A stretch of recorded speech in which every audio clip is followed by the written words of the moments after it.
Alright, so today I was going to show y'all kind of what I've got going here just a little bit. So if you see, there's this pond right here, and right back here it kind of goes back in there just a little bit.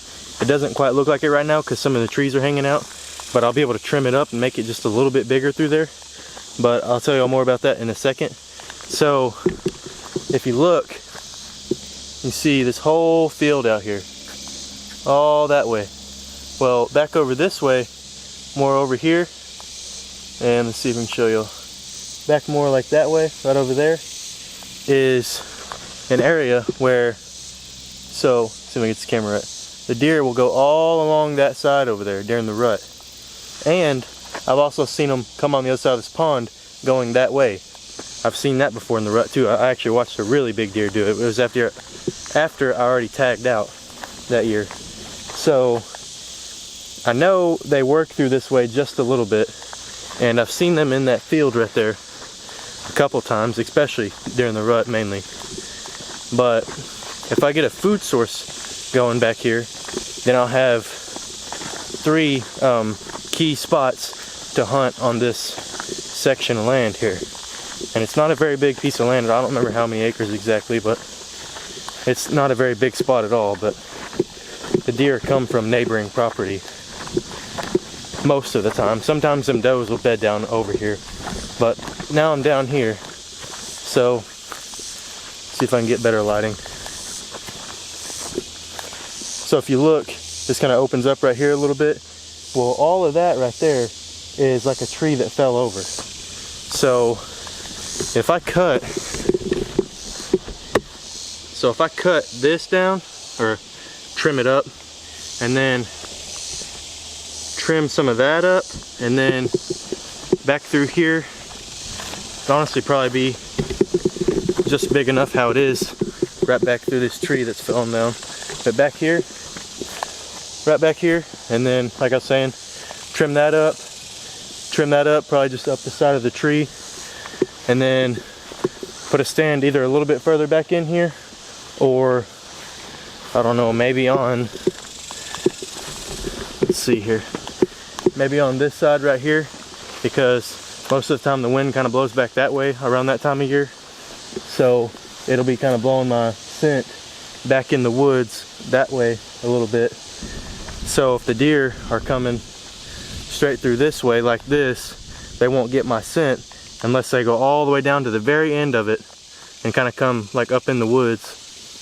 But if I was to put a stand like a little bit right out here somewhere, then I'd be able to see all along the edge of that field, I mean like the whole field there, which would be pretty cool because I made the video already about the showstopper that I'm planning. That's probably 500 yards maybe away from this area right here, and because that's a big time funnel where that's going to be at, like especially for the rut. But they also work through here sometimes too, and I'll show it right here. But I got some, it's like I think a pound of seed, and it's just straight radish. It's from Domain Outdoors also. But the way they made that is you can mix it with other stuff, or you can just plant it by itself. And it's like a pound of seed, but it does like 1/6 of an acre or something like that. I don't remember exactly. And it does like 7,000 square feet. So I could do me a pretty good sized plot right here.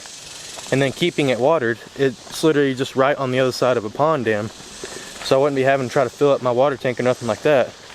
I could just bring my water pump over here, stick the line off in there, and then run some hose through here while I'm watering it. So I think that's what I'm going to try to do. That stuff is also a no plow mix, but because of how easily accessible this spot is, I might go ahead and bring the tractor in here since I have the access. But we'll just have to see how that goes.